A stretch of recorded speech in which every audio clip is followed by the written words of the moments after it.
Oh, it's over.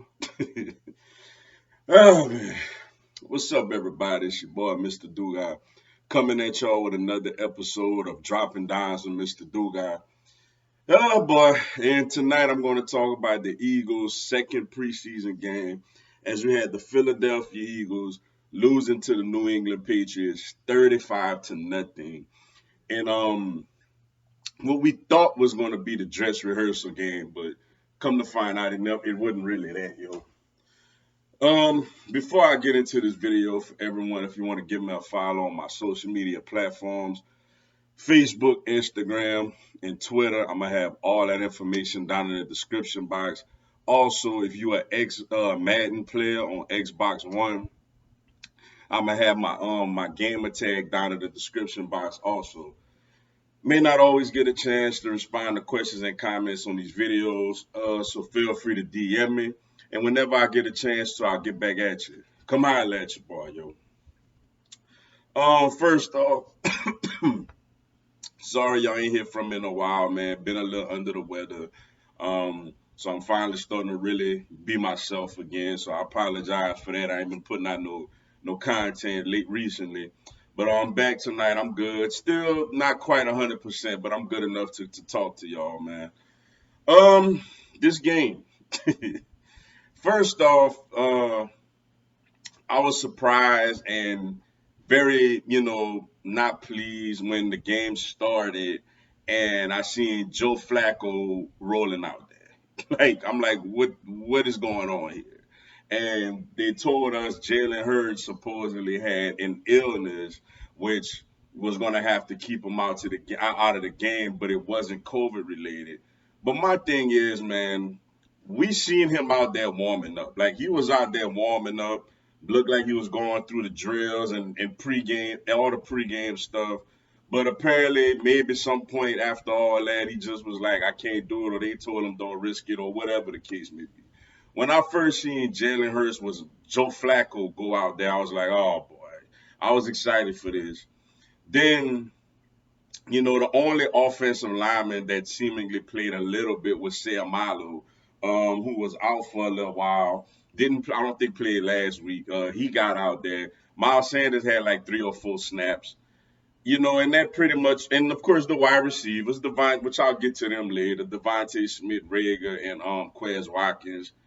Defensively, you seen Alex Singleton, who I'll get to later, a little bit of Eric Wilson, a little bit of Nelson, but basically a lot of guys did not play tonight that honestly I thought would play. With this being supposedly now the dress rehearsal, the fact that some of these guys actually played a little bit last week. You would think that they would play more this week than they did last week, but apparently, a lot of people feel like Nick Sirianni feels like the Eagles apparently, which I seen the Jalen Rager catch was amazing. I seen the Quez Watkins touchdown, which was amazing. But a lot of people say they feel like the Eagles got the best of the Patriots in the joint practices. But we've never seen that. Like all we could see is the preseason. But apparently to Nick Sirianni, maybe he felt like that was the preseason game, the joint practices, going ones on ones, 11 on 11. So, with that being said, it left a lot to be desired with a lot of these backups out there tonight, that basically played the majority of the game, with the exception of, like I said, the wide receiving core and like Alex Singleton. But not to the actual game. It was brutal to watch. Honestly, 35 to nothing really don't even do it justice. They kick or miss like 3 or 4 field goals and extra points. So it really should have been a worse score than what it was. This game was ugly. It was putrid. It was bad to watch. And I'm just ready for week one. I'm just ready for week one. This was, I'm not going to, act like it's no big deal. But at the same time, I'm not going to sit up here and act like, this means we're going to have a bad season. When you look at the offensive side of the ball, the backup center Herbert, like snapping the ball like 30 yards, it seemed like over Joe Flacco's head. Like I never understood with centers. I've never played the position, so I get it. And I know some of y'all probably played the position and would say it's more difficult than you think. But I never understood when centers, are in a shotgun and you practice it basically all your life. and you just snap the ball way over the quarterback's head, and it's not a wet ball. I could see if it was raining and you can't get the proper grip on the ball, and the ball is slippery, but it's clear weather, and you snap the ball way over Joe Flacco's head. Then for Joe Flacco, bro, like you're 100 years old, you picking up the ball and going where? Where you was going? Like fall on the ball and third and long, run a draw and punt. Like where is you going? You're picking up the ball and running. Where are you going? You are 100 years old. Where are you going, Joe? He predictably by doing that gets sacked, loses the football. Patriots are in scoring position. The offensive line, the backup offensive line. I mean, to be fair to them, for the most part, they went up against the Patriots front like starters for the most part, but they got their butts whipped though. Like they was not very good at all. Joe Flacco was he wasn't terrible besides that one play. I know he didn't. I'm gonna be a little fair to him because he didn't have great protection all night, but he left a lot to be desired. Miles Sanders did look good on his one or two touches. I know one for sure when he got a first down. He looked like he ready for the season. Kenny Gainwell, he looked solid. Jordan Howard had a nice little run. Um, Wide receivers core. Wide receivers basically played. Devontae Smith, when we finally got to see Devontae Smith. And it's up and downs. I'm gonna say he had a drop. But I'm gonna say this. I'm not worried about him at all. I seen what I needed to see from him. What I needed to see from Devontae Smith was the ability to separate. And he separated. Like he ran good crisp routes and got to where he needed to get to. That's what I wanted to see translate from college to the NFL. And he did that for the most part. So I feel like, the one little drop or whatever, and the miscommunication on the back shoulder. I feel like all of that is going to come with, he's going to be all right, man. He is a polished wide receiver, he's probably honestly really the only real polished wide receiver that we have. Jalen Rager is talented, got athleticism and all that, but he's not polished. Quez Watkins is explosive and fast and all that, but he's not polished. They're not like Rager and Watkins are not high volume type of wide receivers. They're not wide receivers that's going to give you 10 plus catches in the game. Now, Fulgham, who I didn't really even see out there tonight, Fulgham, last year at times showed you the ability to be a high volume wide receiver. But even with him, he's not consistent with it. So Devontae Smith, like I said, he had a drop and this and that, but I just seen him separating. I seen him running very smooth routes. I'm not worried about him at all. I feel like he's gonna be just fine as long as he stays healthy for our Eagles, yo. Jalen Rager he need more polishing, yo. Great play I seen in practice earlier this week, but he has to be more consistent. He has to consistently get open and consistently catch the ball. Quez Watkins was a little quiet tonight, didn't get much targets like that. And on the defensive side, the D line, though Milton Williams, I like Milton Williams a lot. I think Milton Williams, is going to make an impact as a rotational defensive lineman for this football team.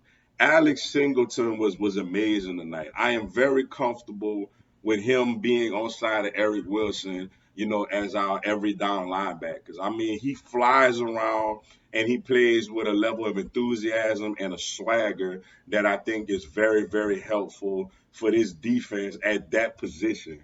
So I'm really excited about him. Zach McPherson, man, it was a rough go for him, yo. He left a lot to be desired tonight. Which lets me know, look, Darius Slay and Quentin Nelson, Steven Nelson, something about like the lineman. They're on short. Nelson is on a 1 year deal, and Slay is north of 30 years old. You think at some point we're gonna need a younger corner or corners to step in and be able to show us that they're ready to take on starting roles. And Zach McPherson, I know it's just preseason game number 2. I know he can improve from now until later or whatnot. But tonight he left a lot to be desired. Like he constantly got beat. He constantly, To me, the worst play he had tonight was not even getting beat in coverage like that, but it was a Jacoby Myers touchdown when he caught it and ran down the sideline. Like, if y'all just go back and look at that play and look at the effort that McPherson had on that play, it was terrible. Like, he just went like that or something like that. Like, bro, go wrap him up. Like, what are you doing? Like, go wrap him up. Like, you're a rookie. You're not a Pro Bowl corner that's in a preseason game. You're a rookie. Go make a name for yourself. Put the wood down and lay this guy out of bounds. And he gave a terrible effort. Like, obviously he's going to be on the team. He's a rookie. He's a fourth round draft pick. And like I said, it's something that he could get better from. But he gonna have to start doing better, yo. I'm not comfortable if Slay or Nelson gets injured and him or Jaquette got to go out there and start as an outside corner, or maybe they'll throw Mattis, which I'm not that thrilled about him neither. So Slay and Nelson need to be healthy, yo. They got to stay healthy this season for us to have the type of year that we really desire to have. Um, you know, the quarterback, like I said, Flacco and Mullins was not very good at all. But at the same time, to be fair to him, he's playing with a bunch of third stringers out there. So, nobody's really creating separation. Nobody's really blocking. So, he leaves a lot to be desired. Overall, it was a dreadful performance. It was a terrible performance. It was hard to watch. I know a lot of us, if we wasn't Eagles fans, if we was fans of other teams, we would have been tuned it out. I was bummed out when I first realized that Jalen Hurts was not playing. I really wanted to see the Hurts Devontae Smith connection and how they are and with level and what page they're on together. But we're gonna have to wait for that till week 1 of Atlanta. We got joint practices with the Jets next week. It's the last preseason game, so I'm assuming that nobody's going to play at all, but second and third stringers. So, yeah, we're going to have to wait till week 1 to see what it looks like, yo. I'm going to say this, man. Tonight was ugly. It was very, very ugly, but I'm still looking forward to watching this team play as a full unit with the offensive line, the defensive line, the quarterback, the running back, the tight ends. Our tight ends didn't play tonight. Ertz, oh God, it didn't play tonight neither. Um, our corners, both our corners. Like, I'm excited to see how this team look with the full roster out there in a game that actually matters. So I'm looking forward to week 1. I'm not gonna overreact tonight, though. It left a lot to be desired. It was not fun to watch. But, to be fair, we had a lot of backups. I feel like Smith is going to be all right. Rager and Watkins need a little more polishing at the wide receiver position, which, you would think Nick Sirianni, with wide receiver being basically his background, will help them out with that, will help them to develop more and become more polished at that position. And like I said, after Darius Slay and Steven Nelson, man, we thin that corner. Like, we don't really have nobody out there that we could throw in there to go in for one of those guys that we're comfortable with. We all know what we get with Avante Maddox. And like I said, Zach McPherson is not ready for prime time. You're hearing a lot of good stuff about him, but I seen him last week. I seen him tonight.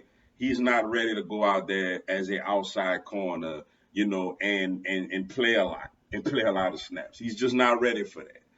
So hopefully our corners can stay healthy for the most part this season. Also, prayers to was it Kroom? I think it was he number 81. He had a significant injury.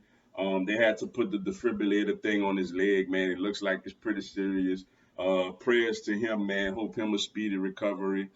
I think Kevon Wallace had a little bit of a growing issue, so prayers to him. Hope he could come back healthy. We may need him if Rodney McLeod is not ready to go week 1, coming off of his torn ACL last season. But excited for week 1. Tonight was ugly, y'all, but don't worry. Don't let it linger too much. We didn't play a lot of people.